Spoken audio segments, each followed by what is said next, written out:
जरा सोचिए, आप एक प्लेन में बैठे हैं, खिड़की से बाहर देख रहे हैं। नीचे की जमीन धीरे धीरे एक खूबसूरत नक्शे में बदल रही है और बादल वो तो बस रुई के पहाड़ों जैसे लगते हैं। ये आज की हवाई यात्रा का जादू है, एक ऐसा अनुभव जो अब भारत में करोड़ों लोगों की जिंदगी का हिस्सा बन चुका है। हमारा एविएशन सेक्टर वाकई आसमान छू रहा है, लेकिन इस तेज रफ्तार तरक्की के साथ ये समझना भी बहुत जरूरी है कि पर्दे के पीछे हमारी सुरक्षा के लिए क्या क्या होता है। देखिए, हर एक उड़ान, हर एक सफर भरोसे की एक ना दिखने वाली नींव पर टिका होता है। ये भरोसा है पायलट के हुनर पर, कैबिन क्रू की मुस्तैदी पर, जमीन पर काम कर रहे इंजीनियरों की बारीकी पर और हाँ, आसमान में हमारी निगरानी कर रहे हैं एयर ट्रैफिक कंट्रोलर्स पर। ये एक बहुत ही पेचीदा सिस्टम है जिसे चलाने के लिए लगातार चौकन्ना रहना पड़ता है। हम यात्रियों के लिए तो उड़ान का अनुभव काफी आसान और शांत रहता है ना? लेकिन पर्दे के पीछे काफी कुछ चल रहा होता है।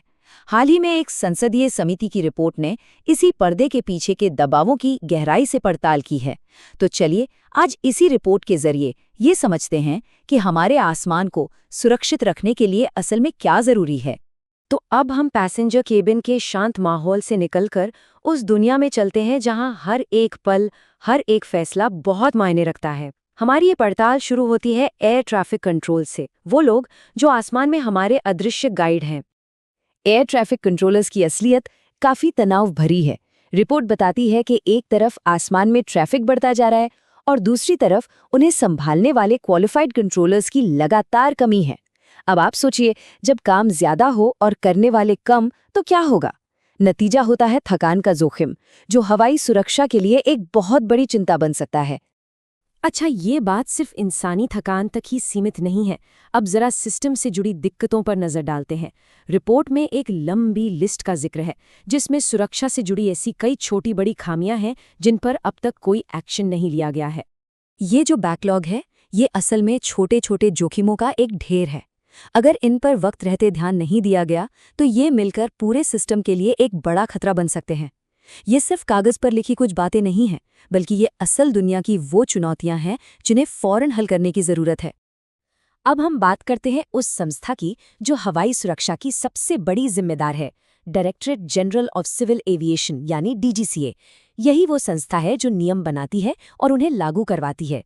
लेकिन रिपोर्ट से पता चलता है कि ये संस्था खुद ही कई बड़ी चुनौतियों से जूझ रही है। जरा इस आंकड़े पर गौर कीजिए, ये वाकई हैरान करने वाला है। देश की मुख्य एविएशन रेगुलेटर डीजीसीए अपनी लगभग आधी ताकत पर काम कर रही है।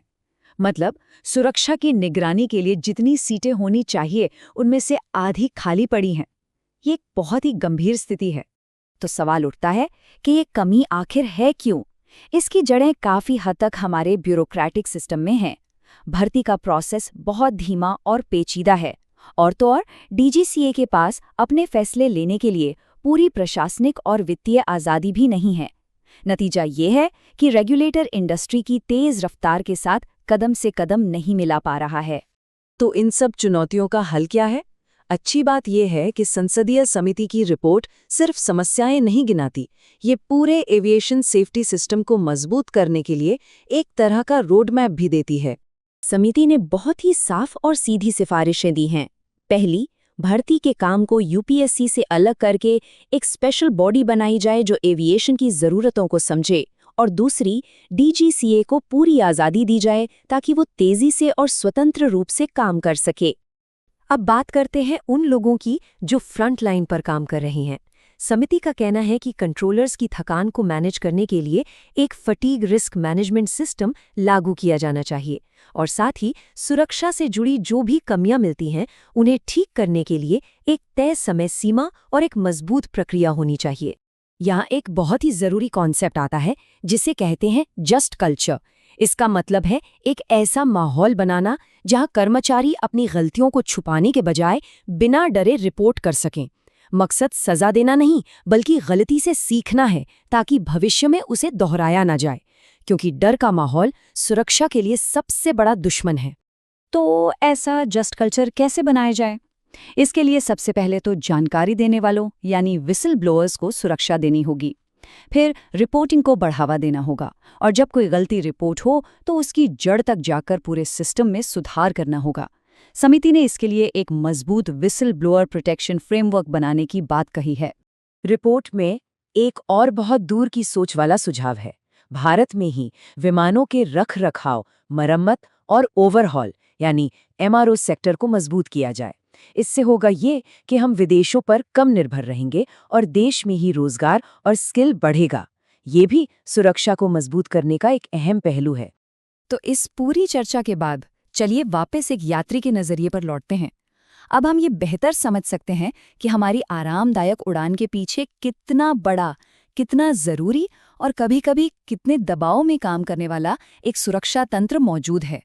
इस पूरे विश्लेषण का निचोड़ बस इतना है कि हवाई यात्रा में बेहतरीन सुरक्षा रिकॉर्ड कोई इत्तेफाक नहीं होता। ये लगातार की जाने वाली मेहनत, सही संसाधन और स्वतंत्र निगरानी का नतीजा होता है। ये एक सफर है, कोई मंजिल नहीं। और अंत में एक सवाल सबके लिए। जैसे जैसे भारत का आसमान और भी व्यस्त होता जाएगा, हम ये कैसे सुनिश्चित करेंगे कि सुरक्षा का ये ताना बाना हमेशा मजबूत बना रहे? ये एक ऐसा सवाल है जो हम सब के भविष्य के लिए बहुत मायने रखता है। अगर ये वीडियो आपको पसंद आया हो तो लाइक जरूर करें, शेयर करें उन दोस्तों के साथ जिन्हें UPSC, लॉ या जनरल नॉलेज की तैयारी करनी है। और हाँ, सब्सक्राइब करें। आप अपने सुझाव या सवाल नीचे कमेंट में लिख सकते हैं। UPSC एंड कॉम्पिटिटिव एग्जाम की गाइडेंस या मेंटरशिप के लिए संपर्क करें। Our contact information is given in description. धन्यवाद। मैं हूं कृणाल ठाकुर। मिलते हैं अगले भाग में। जय हिंद।